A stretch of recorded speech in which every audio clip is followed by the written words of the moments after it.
వాక్యంలోకి వెళ్దాం. పరిశుద్ధ గొప్ప దేవా, నీకు స్తోత్రం, స్తుతి, మహిమ, ఘనత, ప్రభావం చెల్లించుకుంటున్నాం నాయన. ఆశ్చర్యకరుడు, ఆలోచనకర్త ఉన్నవాడు అనువాడు తండ్రి, నిన్న నేడు నిరంతరం ఒకే రీతి ఉన్న మా ప్రభు అయిన క్రీస్తువా, నీకు స్తోత్రమయ్యా.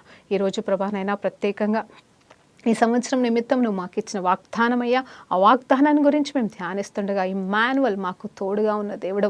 ఇదిగో తండ్రి ప్రభా, మమ్మల్ని విడవక ఎడబాయక ఉన్నావు అని చెప్తున్నావు. మాకు నెమ్మదినిస్తాను, రెస్ట్నిస్తానని చెప్తున్నావు తండ్రి. నీ మహిమలో ప్రభానైనా తండ్రి పాలు భాగస్థానం చేస్తానని వాగ్దానం చేస్తున్న తండ్రి. నా తండ్రి, ఈ సమయంలో నీ మహిమతో మమ్మల్ని నింపండి. నీ తోడు మాకుందని నిత్యము నా తండ్రి మీలో మేము ఉన్నామనే సత్యం మాకు బోధించమని యేసుక్రీస్తు నామములో ప్రార్థన వేడుకుంటూ సమర్పిస్తున్నాం తండ్రి. ఆమేన్, ఆమేన్. ప్రైజ్ లార్డ్ అండి. దేవునికి మహిమ కలుగును గాక. మరి ఈరోజు ప్రార్థన చేసుకునే రీతిగా మనం ఈరోజు ఈ సంవత్సరపు వాగ్దానం గురించి మనం మాట్లాడబోతున్నామండి. ఈ సంవత్సరానికి దేవాది దేవుడు మనకిస్తున్న మరి glorious grace and truth ministries house of ప్రేయర్కి మనకి దేవుడిస్తున్న వాగ్దానాన్ని మనం ధ్యానించబోతున్నాం. హల్లెలూయా, దేవునికి మహిమ కలుగును గాకండి. మరి ఏంటంటే Emmanuel, God with us and rest in him. అవునండి, ఆయన చెప్తున్న మాట ఏంటంటే ఎక్సోడస్ నిర్గమకాండము 33వ అధ్యాయం 14వ వచనం ప్రకారంగా ఆయన ఏమంటున్నాడంటే, నా సన్నిధి నీకు తోడుగా వచ్చును, అలాగే నేను నీకు విశ్రాంతిని కలుగ చేస్తున్నాను అని చెప్పేసి ఆనాడు మోసెస్కి, ఆ తర్వాత యోషువకి, అలాగే మరి ఎంతోమంది బిడ్డలకి, తన బిడ్డలకి వాగ్దానం చేసిన రీతిగా ఈరోజు దేవాది దేవుడు నీకు, నాకు, మనకి మరి ఈ సంవత్సరానికి మరి ముఖ్యంగా glorious grace and truth ministries house of prayer సంబంధించిన ప్రతి బిడ్డకి దేవుడు ప్రత్యేకమైన వాగ్దానం ఇస్తున్నాడండి. దానికంటే ముందుగా ఇంకొక మాట చెప్పాలనుకుంటున్నాండి. అవును, దేవుడైతే మనతో ఉన్నాడు, మనం కూడా దేవునితో ఉందామా అనే నిర్ణయాన్ని మనం తీసుకోబోతున్నాము. ఎస్, ఆయన సన్నిధి మనతో ఉంది, ఆయన సన్నిధి మనలో ఉంది. ఆయన పాత నిబంధన ప్రకారంగా చూసినప్పుడు ఆయన ఏమంటున్నాడంటే, ఇదిగో నా సన్నిధి నీకు తోడుగా వస్తుంది. మరి నిజమే, కానీ అక్కడ ఉన్న ఇజ్రాయెల్ జనాంగం అయితే దేవుని విడిచిపెడుతూ, దేవుని కాదనుకుంటూ, దేవుని తృణీకరిస్తూ బ్రతుకుతున్నారండి. అయినను దేవుని సన్నిధి మాత్రం, దేవుడు మాత్రం తన సన్నిధిని ఆ వారి నుండి దూరం చేయలేదు. దేవుడు ఎంత కరుణామయుడండి, ఎంత ప్రేమ గల దేవుడు. మరి ఆ వాగ్దానాల గురించిన సత్యాలు మనం కొన్ని ధ్యానిద్దాం. మనకి తెలుసు ఇక్కడ ఏంటంటే, మరి his presence goes with before us అని చెప్పేసి, మరి కరెక్ట్గా చూస్తే ఈ నిర్గమకాండం 33వ అధ్యాయంలో మరి చాలా మంచి సందర్భం అండి. అది ప్రతిదీ చూసినప్పుడు మనం ఒక్కొక్క అంశాన్ని మనం ధ్యానించినప్పుడు మనకి దేవుడు క్లియర్గా చెప్తాడు. ఏంటంటే అక్కడ మరి ఆ దేవాది దేవుడు ఏ రీతిగా వీళ్ళకు తోడుగా ఉన్నాడు అనేది మంచిగా చెప్తా ఉన్నాడండి. ఎలా చెప్తున్నాడు అనేది చూస్తే మరి ఒకసారి మరి ముఖాముఖిగా మరి దేవాది దేవుడు చూసినట్టుగా తెలుస్తుంది. ఎవరు చూస్తున్నారు ముఖాముఖిగా? మరి ఆయన వ్యక్తి మోసెస్ గారు చూస్తున్నట్టుగా తెలుసు. అంత మాత్రమే కాదు, మరి ఈ అధ్యాయం అంతటి వాళ్ళు ఒక మాట చెప్తున్నారండి. ఏంటంటే, మరి ఈ దేవాది దేవుడంట వాళ్ళకి మరి ముందుగా వెళ్తున్నాడు, మరి ఆ తర్వాత శత్రువులని నాశనం చేస్తున్నాడు. ఆ తర్వాత చూస్తే మరి ఎక్కడైతే ఆ దేవుని సన్నిధి నిలుస్తుందో ఆ సమయంలో మోసెస్ గారు ఒక మాట అంటారు. ఏమని అంటున్నారు తెలుసా అండి? చక్కటి మాట. ఏమంటుండే, దేవా ఇదిగో నీ సన్నిధి మాతో పాటుగా ఈ జనాలతో పాటుగా ఉండవు. అక్కడ చూస్తే వారు సాగి వెళ్ళినప్పుడు, మరి ఇజ్రాయేల్ సాగి వెళ్తున్నప్పుడేమో మరి ఆ దేవుని సన్నిధి వారితో పాటుగా వారికంటే ముందుగా వెళ్తుంది. అంత మాత్రమే కాదు, ముందుగా వచ్చిన శత్రువులని నాశనం చేస్తున్నాడు తను. అంత మాత్రమే కాదు, ఎప్పుడైతే దేవుని సన్నిధి నిలుస్తుందో, ఆ మహిమ మేఘం ఆగిపోతుందో, అప్పుడు ఏం చేయాలంటే వాళ్ళ గుడారాలను అక్కడే ఆపుకొని నిలుపుకొని అక్కడ ఉన్నప్పుడు అప్పుడు మోసెస్ మళ్ళీ ప్రార్థన చేస్తున్నాడు. ఏమని అంటే, అయ్యా మేము ఇక్కడ ఆగి ఉన్నాము కాబట్టి నీ సన్నిధిని మరి నీ ప్రజల మధ్యకి తీసుకురా అని చెప్పేసి. చూడండి, ముందుగా వెళ్తుంది ఆయన సన్నిధి, ఆ తర్వాత ఆయన మధ్యలో నిలుస్తుంది ఆయన సన్నిధి. మరి ఆయన సన్నిధి అంటే ఆయనే అండి. దేవునికి మహిమ కలుగును గాక. మరి ఇంత చక్కగా వారిని నడిపిస్తున్నాడు. ఎంత చక్కటి మాట అండి. ఇప్పుడు మనతో ఎలా ఉన్నాడు దేవాది దేవుడు అనేది ఆలోచన చేస్తే, ఆయన నాలో మనతో ఉన్నానని చెప్తున్నాడు. ఇదిగో మీరెవరంటే, నేను నా సన్నిధిని మోసే నా బిడ్డలని చెప్తున్నాడు. మీరు నాకు ఆలయాలు అంటున్నాడు. హల్లెలూయా, దేవునికి మహిమ కలుగును గాక. మరి దేవుని వాగ్దానాలు ఎప్పటికీ కూడా ఆమేన్, అవును గాక అని చెప్తున్నాండి. మరి నేను సంఖ్యాకాండంలో చూసినప్పుడు ఒక చక్కటి మాట చెప్తాను. మనం సంఖ్యాకాండకి వెళ్దామండి. సంఖ్యాకాండము మరి 10వ అధ్యాయంలో చూసినప్పుడు 10వ అధ్యాయము మరి 9వ వచనం చూసినప్పుడు అక్కడ బూరలు ఏ రీతిగా ఊదాలి అనే దాని గురించి మాట్లాడుతున్నాడండి. అవును, బూరలు ఏ రీతిగా రీతిగా ఊదాలి అని చెప్పేసి అక్కడ నేర్పిస్తున్నప్పుడు అక్కడ దేవాది దేవుడు వారికి ఏ సమయంలో ఎలాంటి బూరలు ఊదాలి అని నేర్పిస్తూ ఒక చక్కటి మాట అంటాడు. 9వ వచనాన్ని చూద్దామండి. మిమ్మల్ని బాధించే శత్రువులకు విరోధంగా మీ దేశంలో యుద్ధమునకు వెళ్ళినప్పుడు ఆ బూరలు ఆర్భాటంగా ఊదవలను. అప్పుడు మీ దేవుడైన యెహోవా సన్నిధి మీరు జ్ఞాపకముకు వచ్చి మీ శత్రువుల నుండి రక్షించుదురు అంట. చూడండి చెప్తున్నాడు అక్కడ, మిమ్మును బాధించే శత్రువులకు విరోధముగా మీ దేశములో యుద్ధమునకు వెళ్ళినప్పుడు. చూడండి, మిమ్మల్ని బాధించు వారికి విరోధంగా మీరు వెళ్ళినప్పుడు అంట ఆర్భాటముతోటి మరి ఆ బూరలను ఊదవలని చెప్తున్నాడు. అప్పుడు మీ దేవుడైన యెహోవా సన్నిధిలో ఆయన మిమ్మల్ని జ్ఞాపకం చేసుకొని ఏం చేస్తాడంటే ఆయనే వచ్చి శత్రువుల్ని మరి నుండి మనల్ని రక్షిస్తాడంట అని చెప్పేసి అక్కడ మాట్లాడుతున్నాడు. ఆ తర్వాత చూసినప్పుడు ఇక్కడ 30 మరి అదే సంఖ్యాకాండం 10వ అధ్యాయం 31 నుండి 34 వచనాలు కూడా మనం ధ్యానించినప్పుడు అందుకు దేవుడు మోసే అంటున్నాడు, నీవు దయచేసి మమ్మల్ని విడవకుమయ్యా, ఎట్లనగా ఈ అరణ్యంలో మేము దిగవలసిన సమయంలో వచ్చుచున్నవి కాబట్టి మీరు మాకు తోడుగా ఉండి మమ్మల్ని నడిపించు, మాకు కన్నుల వల్ల ఉంటామని చెప్పేసి అక్కడ వాళ్ళ మామతో చెప్తున్నాడు. ఆ తర్వాత ఇక్కడ మరి ఇంకొక వచనము 33వ వచనం చూసినప్పుడు వారు యెహోవా కొండ నుండి 3 దినములు ప్రయాణము చేసి, ఎక్కడ నుండి? యెహోవా కొండ నుండి అంటే ఆజ్ఞలు తీసుకొని వాళ్ళు దేవాది దేవుడు చెప్పినట్టుగా వాగ్దాన దేశంలోకి నడవడం ఆరంభించినప్పుడు అక్కడ 3 దినములు ప్రయాణం చేసిన తర్వాత వారికి విశ్రాంతి స్థలము చూచుటకు వారు 3 దినములు ప్రయాణములలో మరి యెహోవా నిబంధన మందసమును వారికి ముందుగా సాగెను. వారు తాము దిగిన స్థలము నుండి సాగినప్పుడు యెహోవా మేఘము పగటి వేళ వారి మీద ఉండెను. చూడండి, ఇంతకుముందు నేను చెప్పిన ప్రకారంగా వారు ముందుకు సాగుతున్నప్పుడు దేవుని సన్నిధి అంట వారికి ముందుకు వెళ్తుంది. వారు ఎక్కడ నిలుస్తారు అంటే నిలవడం అంటే విశ్రాంతి కోసం ఆగుతారో అది కూడా దేవుడు చెప్పినప్పుడే, దేవుడు ఆగినప్పుడు వాళ్ళు విశ్రాంతి తీసుకుంటారంట. నడక నుండి ఆగిపోయి విశ్రాంతి తీసుకొచ్చినప్పుడు కూడా దేవాది దేవుడు వారి మధ్యలో నిలుస్తానని చెప్తున్నాడు. అలాగే 35వ వచనాన్ని చూసినప్పుడు ఆ మందసము సాగినప్పుడు చూడండి, మోసెస్ ప్రార్థన చేస్తున్నాడు. అక్కడ ఒక చక్కటి మాట పలుకుతున్నాడు, మరి పాటలాగా పాడుతున్నాడు. ఏంటంటే, యెహోవా లెమ్ము, నీ శత్రువులను నీ శత్రువులు చెదిరిపోవుదురుగాక, నిన్ను ద్వేషించు వారు నీ ఎదుట నుండి పారిపోవుదురుగాక నేను. అది నిలిచినప్పుడు ఏమంటున్నాడంటే అతడు యెహోవా ఇజ్రాయేలుల వేల మధ్యకు మరలా రమ్మని ప్రార్థన చేస్తూ పాట పాడుతున్నాడు. అవునండి, ఇక్కడ మోసెస్ గారు మరి ఏ రీతిగా దేవుడితో ముఖాముఖిగా మాట్లాడుతున్న మోసెస్ గారు ఇక్కడ ఏం చెప్తున్నారంటే, ఎప్పుడైతే మేము సాగి వెళ్తున్నామో నీ సన్నిధి మాకు ముందుగా వెళ్తుందయ్యా. ఎప్పుడైతే మేము విశ్రాంతి అని ఆగి తీసుకుంటున్నామో ఆ సమయంలో దేవాది దేవుని సన్నిధి మరి వారి పైన నిలుస్తుందంట. మరి దాన్ని పాటగా ఒక పల్లవిలాగా కూడా మరి మోసెస్ గారు మాట్లాడుతున్నారు, పాడుతున్నారు. అందుని బట్టి దేవునికి మహిమ కలుగును గాక. ఇక్కడ చూడండి, పాత నిబంధన ప్రకారంగా చూసినప్పుడు ఇక్కడ దేవుని సన్నిధికి మరి వ్యతిరేకంగా వస్తున్న మరి ఈ దేవుని బిడ్డలకి వ్యతిరేకంగా వస్తున్న శత్రువులకి మరి జవాబిచ్చేది దేవాది దేవుడిగా ఉన్నాడు. నిజమేనండి, వారికి సహాయం చేస్తున్నాడు. యుద్ధం ఎలా చేయాలో నేర్పిస్తున్నాడు. ఏ రీతిగా యుద్ధం చేయాలో ప్రతి అడుగున నేర్పిస్తున్నాడు. ఎవరి వైపు వెళ్ళాలి, ఎవరి వైపు వెళ్ళకూడదు, ఎక్కడ ఉండాలి, ఎక్కడ ఆగాలి, ఎక్కడ అన్నీ కూడా గైడ్ చేస్తున్నాడండి. మోసెస్తో ముఖాముఖిగా మాట్లాడుతూ ఇంత పెద్ద సైన్యాన్ని దేవుడు నడిపిస్తున్నాడు. అయితే కొత్త నిబంధన ప్రకారంగా శత్రువులు ఎవరండి? మన శత్రువులు ఎవరు? ఇప్పుడు అవును, మనము దేవుని నమ్ముకున్న ఎడల మనం దేవుని సన్నిధిని మోస్తున్నాం. దేవుడే మనతో ఉన్నాడు, ఆయన సన్నిధి మనలో ఉంది, ఆయన ప్రెజెన్స్ మనతో ఉంది. కాబట్టి ఇప్పుడు మరి శత్రువు వెళ్ళండి, మనం నడుస్తుంటే మరి ఏ శత్రువు కూలిపోవాలి? మన ఎదురుగా ఉన్న మనుషులనే శత్రువులా కాదండి. మన ఎదురుగా ఉన్న మనుషులు మన శత్రువులు కాదు, కానీ వారిని ఏలుతున్న సాతాను, వారి ద్వారా మనల్ని మరి బాధ పెడుతున్న సాతాను, అది మన నిజమైన శత్రువు. కాబట్టి ఇదిగో మనము నడుస్తున్నప్పుడు అంటే మనలో ఉన్న దేవుడు కూడా మనతో పాటుగా నడిచినప్పుడు అద్భుతములు జరుగును గాక, ఆశ్చర్యకార్యములు జరుగును గాక. ఇదండి నిజంగా మనం కోరుకోవాల్సిన నిజమైన అద్భుత కార్యములు. ఎక్కడండి? ఏ సేవకుడిలోనే కాదు, ఎవరి వల్లనో ఉన్న అద్భుత వరాలని బట్టి కాదు, కానీ ఆత్మీయ వరాలని బట్టి కాదు, కానీ ఆయన సన్నిధి నీలో నాలో ఉన్నప్పుడు, మనము నడుస్తున్నప్పుడే ఆయన సన్నిధి కాంతి మన ద్వారా ప్రజ్వలింప చేయబడి ఎన్నో విధమైన మరి అంటే మనం వెళ్తున్నప్పుడు వారు మౌనమైపోవాలంట. హల్లెలూయా, దేవునికి మహిమ కలుగును. అమ్మో, వారు దేవుని బిడ్డలు వస్తున్నారు, దేవుని సన్నిధి మోసేవారు వస్తున్నారు, వాళ్ళ జోలికి మనం వెళ్ళొద్దని వారు భయపడి పక్కకి వెళ్ళిపోవాలి. భయపడి అంటే పెరిగితనంతో కాదు, కానీ ఆ ధైర్యము అంటే ఆ విలువ అనేది వారు మనకిచ్చేలాంటి నిజమైన సాక్షాత్కరమైన జీవితం మనలో ఉన్న దేవుని సన్నిధి ద్వారా మనకి రావాలండి.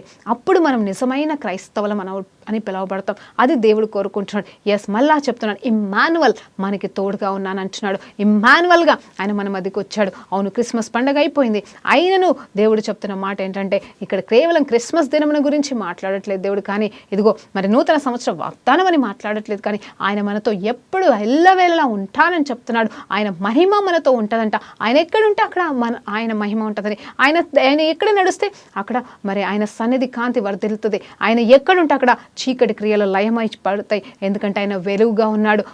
మరి మనకి తెలుసు కదండి, యోహాను సువార్తలో చూసినప్పుడు ఆయన శరీరధారిగా వచ్చి ఉన్నాడు. మరి అపోస్తల కార్యాల్లో చూసినప్పుడు ఆయన మన మధ్యకి ఆత్మస్వరూపుడిగా దిగి వచ్చాడు. అంత మాత్రమే కాదు, మత్తయి సువార్తలను, మార్కు సువార్తలను ఇదిగో క్రీస్తు అనే రక్షకుడు మన జీవితంలోకి రాబోతున్నాడు. ఇమ్మాన్యువల్ అని ఆయనకి పేరు పెట్టబడును. అంటే ఆయన మనకి తోడు. హల్లెలూయా, దేవునికి మహిమ కలుగును గాక.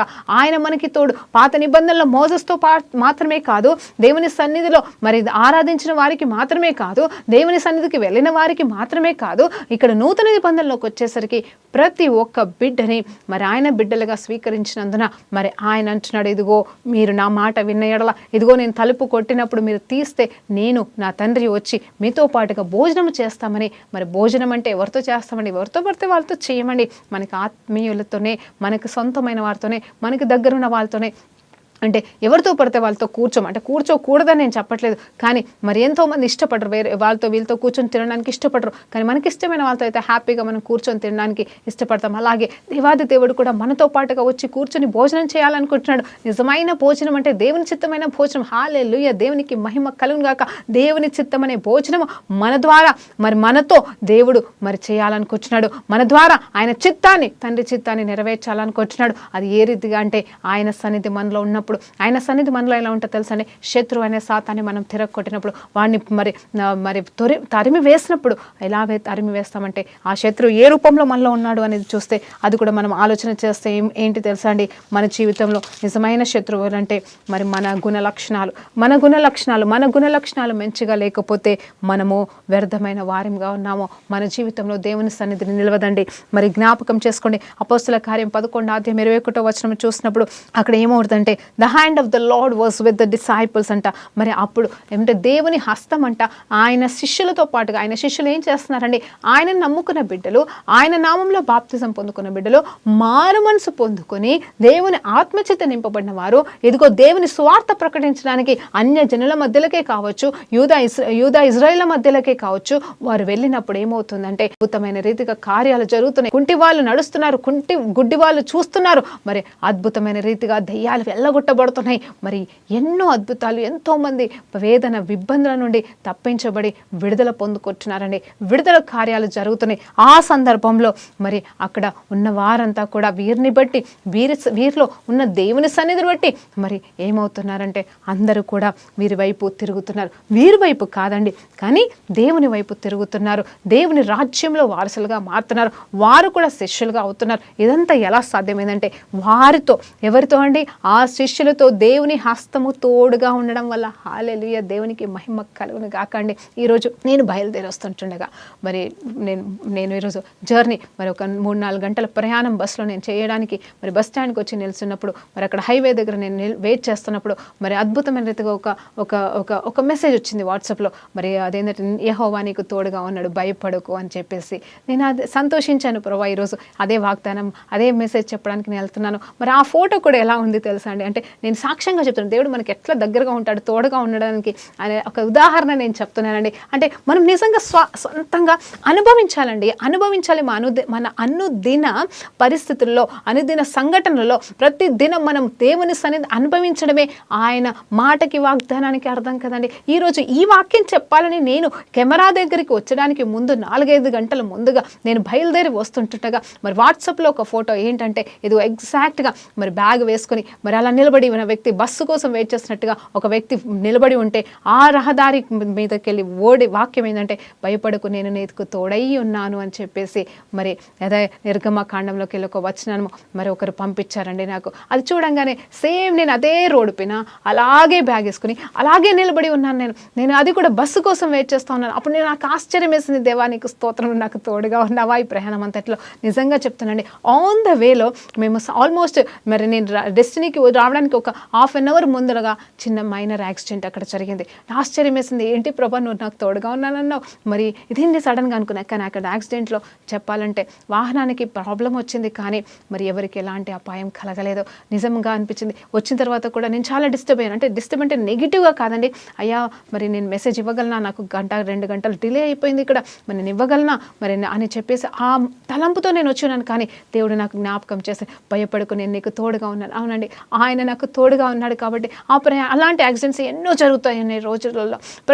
రోజులో ఎన్నో యాక్సిడెంట్స్ జరుగుతూ ఉన్నాయి. ఈరోజు నా బస్సుకి మరి ఇంకొక వెహికల్కి మరి యాక్సిడెంట్ అయినప్పుడు ఎవరికి ఎలాంటి ప్రమాదం లేకుండా దేవుడైతే కాపాడాడు. అవునండి, గంట డిలే అయితే ఉండొచ్చు, కానీ ఎవరికి ఎలాంటి ప్రాబ్లం లేదు. చిన్న దెబ్బ కూడా ఎవరికి తలగలేదండి. మరి వాహనానికి మాత్రం భారీ నష్టం వచ్చిందని నేను విన్నాను. అది ఏమైనాను దేవుడైతే కాపాడి ఉన్నాడు, ఆయన తోడుగా ఉన్నాడండి. హల్లెలూయా. ఇమ్మానుయేల్ అని నా పట్ల ఈరోజు ఈ కొన్ని గంటల్లో నిరూపించిన దేవాది దేవుడు. అవును, మరి ఏమన్నా అయిపోయి ఉంటే నేనైతే ఈరోజు మీ మధ్యలో నిలబడేదాన్ని కాదు. ఆ భయం నాకు లేదు, మరణ భయం అయితే నాకు లేదు. ఇక్కడ కళ్ళు మూస్తే పరలోకంలో కళ్ళు తెరుస్తాననే సంతోష ధైర్యం అనేది నాకైతే ఉంది. కానీ ఎందుకంటే ఆయన నిత్యము నాలో ఉన్న దేవుడు నన్ను ఈ రోజు నేను కళ్ళు మూస్తే ఆయన పరలోకానికి తీసుకెళ్తాడన్న నిరీక్షణ ఉంది నా పట్ల నాకు ఉంది. కాబట్టి నేను భయపడట్లేదు మరణం విషయంలో. కానీ ఆయన నాకు ఎలా తోడై ఉన్నాడో, మార్నింగ్ ఆయన ఎట్లా నన్ను దర్శించాడో, ఇదిగో ఈ వాగ్దానమే కదా ప్రభు అని కన్ఫర్మేషన్ సంతోషంగా నేను వస్తుంటే జరిగిన నెగిటివ్ విషయం బట్టి ఆయన కాపాడాడు. ఆయన ఎన్ని దూతల్ని బట్టి ఆ బస్సుని ఆ వెహికల్ని కాపాడాడు నాకు తెలియలేదు, కానీ ఆయన మాత్రం నాకు తోడుగా ఉన్నాడు. హల్లెలూయా. దేవునికి మహిమ కలుగును కాకండి.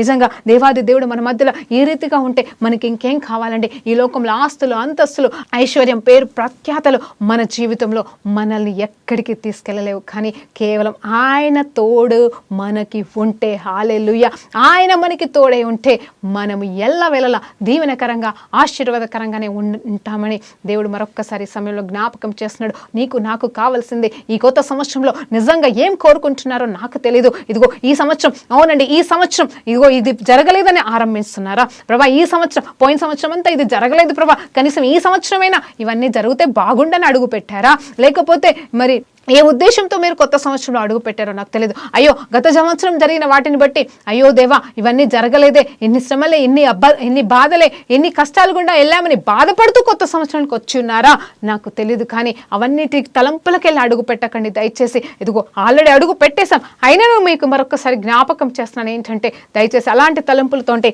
ఈరోజు వాటిని తీసివేసి ఇమ్మానుయేల్ నీకు తోడుగా ఉన్నాడు, దేవాది దేవుడు నీకు తోడుగా ఉన్నాడు. ఇదిగో ఇంకొక సంవత్సరానికి మనం అడుగు పెట్టాము అవునంటే దాని అర్థం ఏంటి తెలుసా అండి? హల్లెలూయా. దేవునికి మహిమ కలుగును గాక. ఏంటంటే ఆయన మనకు ఇంకొక దయాకిరీటం ఇచ్చినాడు.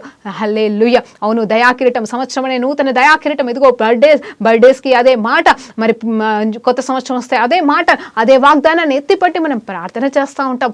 అవునండి, ప్రార్థన చేస్తాం, ఆ వాక్యాన్ని ఎత్తిపడతాం. కానీ సత్యం ఏంటి తెలుసా? ఈరోజు నిజమే, నువ్వు దేవునికి ఇవ్వడానికి నీ దగ్గర ఏముందో లేదో నాకు తెలియదు, కానీ ఇదిగో సంవత్సరాల తరబడి మనం పొందుకున్న దయాకిరీటం అనే ఆయుష్ దయాకిరీటాన్ని మరి ఇప్పటి వరకు ఎంత వేస్ట్ చేసామో, ఎంత వ్యర్థం చేసామో, లోకం కోసము, దానికోసం, దీనికోసం దేవునికి వ్యతిరేకంగా జీవించి ఈ రోజు అడుగుతున్నాను, ఈ కొత్త సంవత్సరం అనే దయాకిరీటాన్ని ధరించుకున్న నీవు, అంటే దేవుడు ఇచ్చినాడు కాబట్టి నువ్వు ధరించుకున్నావు. ఈ సంవత్సరం మనం ఎంటర్ ఏమంటే మనకి ఇచ్చాడు ఈ దేవుడు. కాబట్టి ఈ దయాకిరీటాన్ని మరి ఆయనకి ఇచ్చేద్దామా?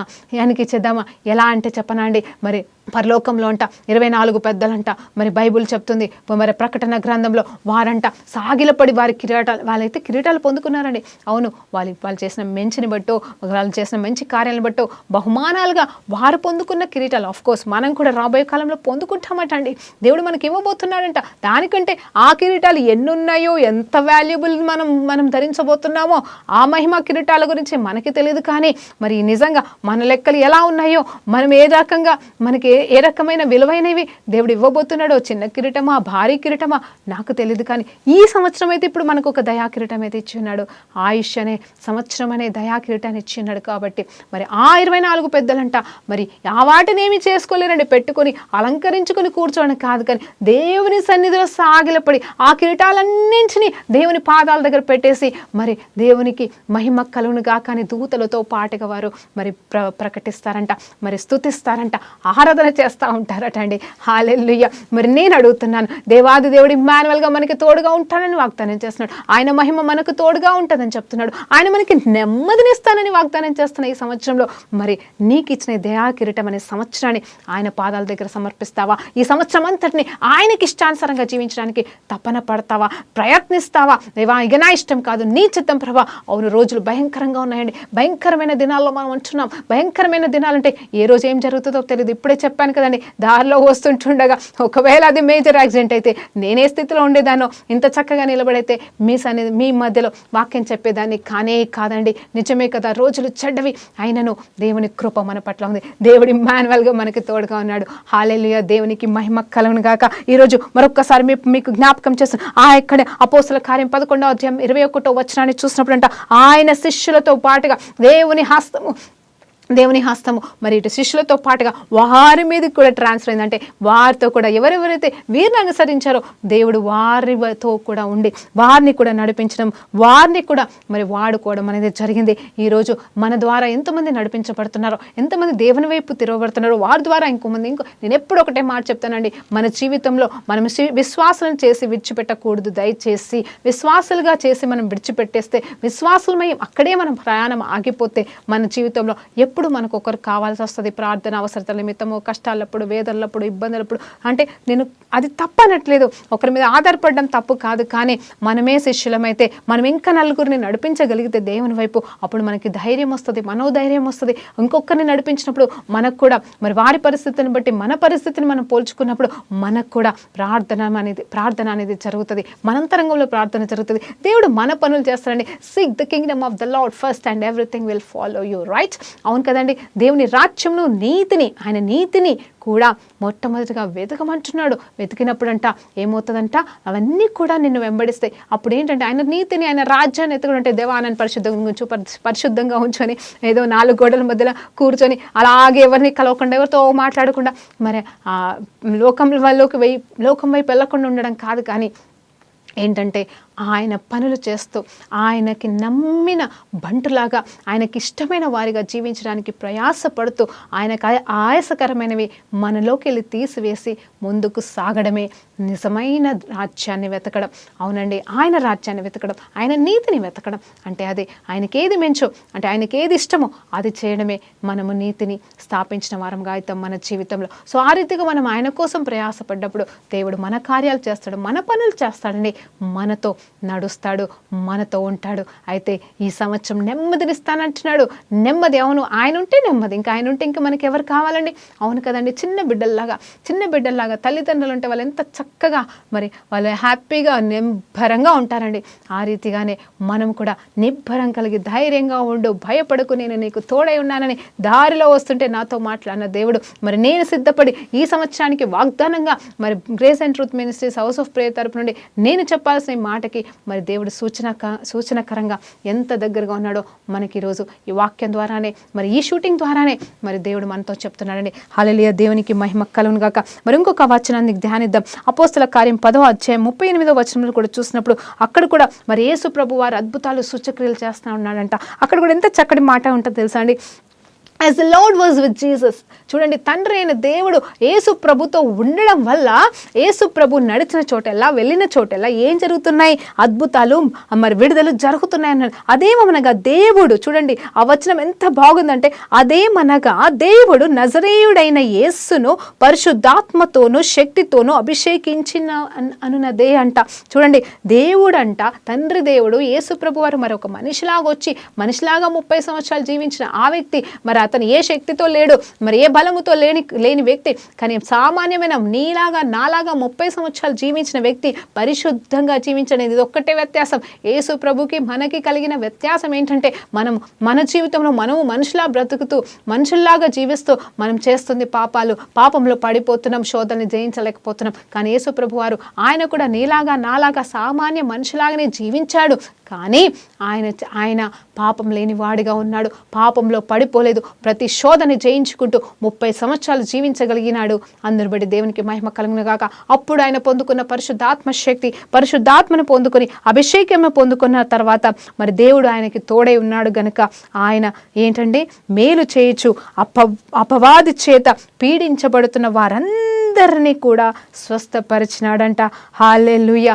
మళ్ళీ అలా స్వస్థపరుస్తూ ఒక దగ్గర ఉన్నాడంటే కాదండి, సంచరిస్తున్నాడు. 3.5 సంవత్సరాలు తిరుగుతూనే ఉన్నాడు. 30 సంవత్సరాలు ఆయన ఎక్కడున్నాడంటే ఓన్లీ తల్లి చాటున బిడ్డలాగా మరి తనకిచ్చిన తమ్ముళ్ళను చూసుకుంటూ మరి తన తండ్రి బాధ్యతను నెరవేరుస్తూ 30 సంవత్సరాలు ఉన్న ఈ వ్యక్తి, ఈ యేసు ప్రభువారు 30 సంవత్సరాల తర్వాత బాప్తిజం పొందుకొని, అభిషేకం పొందుకొని, పైనుండి శక్తిని పొందుకొని మరి ఆయన నడుచుచున్న చోటెల్లా దేవుని సన్నిధి ఆయనకి తోడుగా వస్తుంది. కాబట్టి దేవుడే ఆయనే ఉన్నాడు. యాక్చువల్గా చెప్పాలంటే ఆయనే దేవుడు అండి.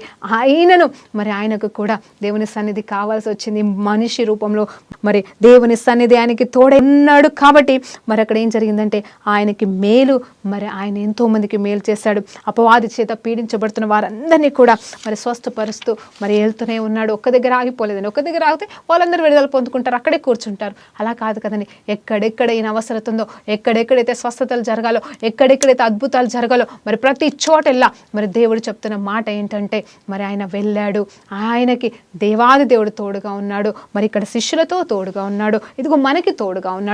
మోసెస్కి తోడుగా ఉన్నాడు. అవునండి, మనం ఇప్పుడు మన ఆయన దేవుని సన్నిధి అంటే ముందుకు వెళ్తుంటే శత్రువులను నాశనం చేసినప్పుడు వెనుకున్న వాళ్ళకేంటి ధైర్యం, ఇంకా భయం ఉండదు, నెమ్మదే ఉంటుంది, ఆందోళన ఉండదు, పిరికితనం ఉండదు, నెమ్మది ఉంటుందండి. అలాగే ఇప్పుడు ఎక్కడ ముందుకు వెళ్ళట్లే దేవాది దేవుడు, వెనకాల లేడు, పక్కన లేడు, కానీ నీలో నాలో ఆయన సన్నిధి ఉందనే సత్యం నువ్వు తెలుసుకుంటే భయం అనేది మనల్ని ఏలదండి.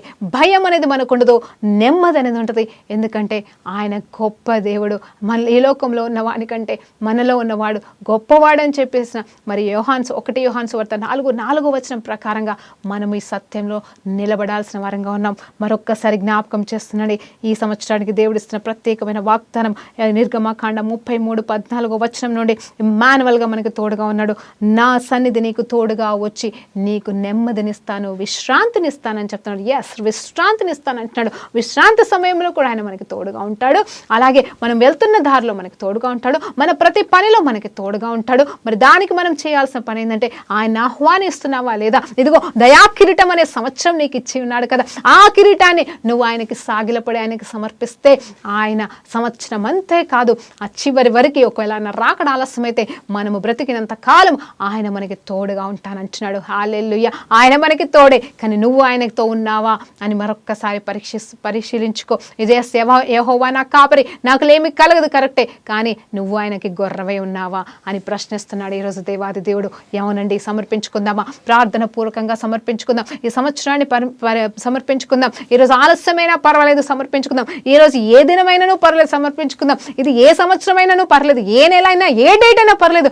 ఈ దినమును దేవుడు మనకి ఇచ్చి ఉన్నాడు కాబట్టి ఇదిగో ఈ దినముని బట్టి నీకు స్తోత్రమని సమర్పించుకొని ఆయనకి మన దయా కిరీటాన్ని సమర్పించి ఆయన కోసం జీవిద్దాం. ప్రభువా నీకు స్తోత్రం, హల్లెలూయా. రాజా నీకు స్తోత్రం. Thank you lord. రిఖబాలన కాసిక తూరి కలబ చందర్బ. ఎంతమంది అయితే నాయన ఈరోజు ప్రభా నీ సన్నిధిలో ప్రభా వారికి నువ్వు ఇచ్చిన సంవత్సరం అనే దయా కిరీటాన్ని సమర్పించుకుంటున్నారో వారందరి జీవితంలో నువ్వు తోడుగా ఉండి నడిపించయ్యా. ఇమ్మాన్యుయేల్గా ఉండు ప్రభా. నీ సన్నిధి వారికి తోడుగా వచ్చును గాక. ఇదిగో తని వారికి ప్రభా నీ మహిమను దయచేయండి. నీవు శిష్యులతో ఎలా ఉన్నావో, ఇదిగో మోసెస్తో ఎలా ఉన్నావో, నీ బిడ్డలతో, నీ దాసులతో, నీ సేవకురాలతో, యేసు ప్రభుతో ఎలా నువ్వు తోడై ఉన్నావో ఆ రీతిగా మాతో, నాతో కూడా తోడుగా ఉండి ప్రభా మా ద్వారా మీరు జరిపించాల్సిన కార్యములు నైనా నీ చిత్తము ప్రభా మా ద్వారా మీరు జరిపించుకోమని మా జీవితాల్ని, మా శరీర ప్రాణాత్మ దేహాల్ని సమర్పించుకుంటుండగా మీరే సమస్త మహిమ ఘనత ప్రభావాలు పొందుకోమని యేసుక్రీస్తు నామములో ప్రార్థన వేడుకుంటూ సమర్పిస్తున్నాం తండ్రి. ఆమేన్. ప్రైజ్ లార్డ్ అండి. దేవునికి మహిమ కలుగును గాక.